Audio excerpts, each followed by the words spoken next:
a chicken tray bake with stuffing balls. Let's just start simple with the chicken and potato tray bake. Come on in here, John. Get into that bowl, please. So we've got grainy mustard, thick syrupy aged balsamic vinegar. We've got salt and pepper, and we've got, about a quarter cup of rosemary and olive oil.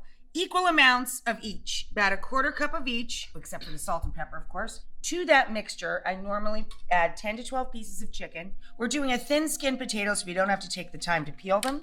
And I just did 3 today because these were big potatoes.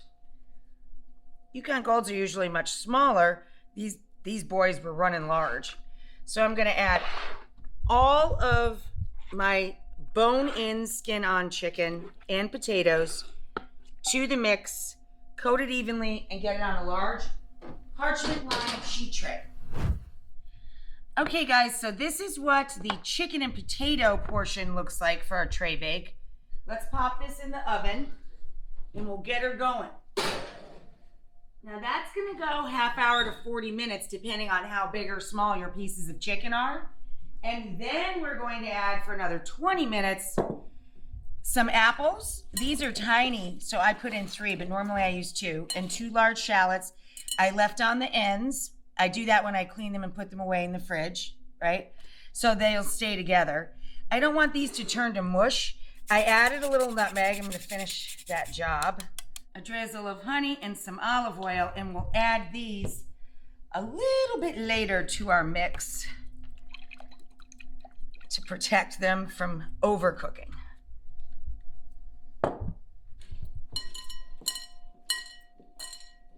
Okay, so that's ready to go. Now for the stuffing balls, I'm gonna peel a small apple, and I've already got in the bowl here, John will show you, a couple ribs of celery, finely chopped, and I've got 1 onion, finely chopped. We're gonna add about 4 tablespoons of butter to our pan. Not too bad. And I cut it into smaller pieces, and get your celery and onions going first. Salt and pepper, of course. This is your base, 6 cups of cubed stale bread. You can do a mix, or this is just white bread, with 2 tablespoons of poultry seasoning. I put a little salt and pepper on mine, and about a half a cup of finely chopped mixed herbs. I used parsley, sage, and thyme. We're also gonna add an egg, about a half cup to a cup of chicken broth or stock.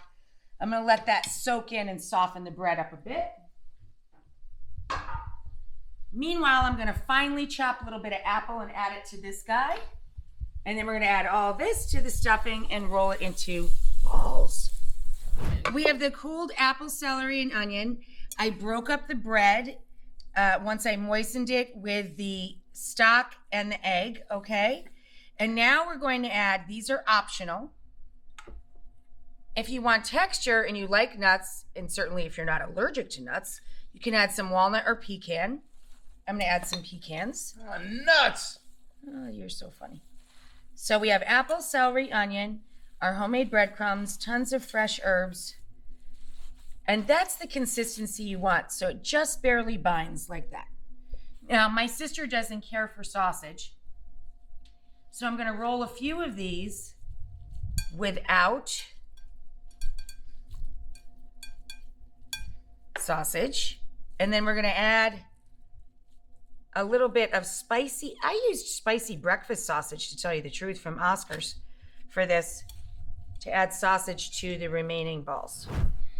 So I just made kind of a well here in the center to add our apples and onions.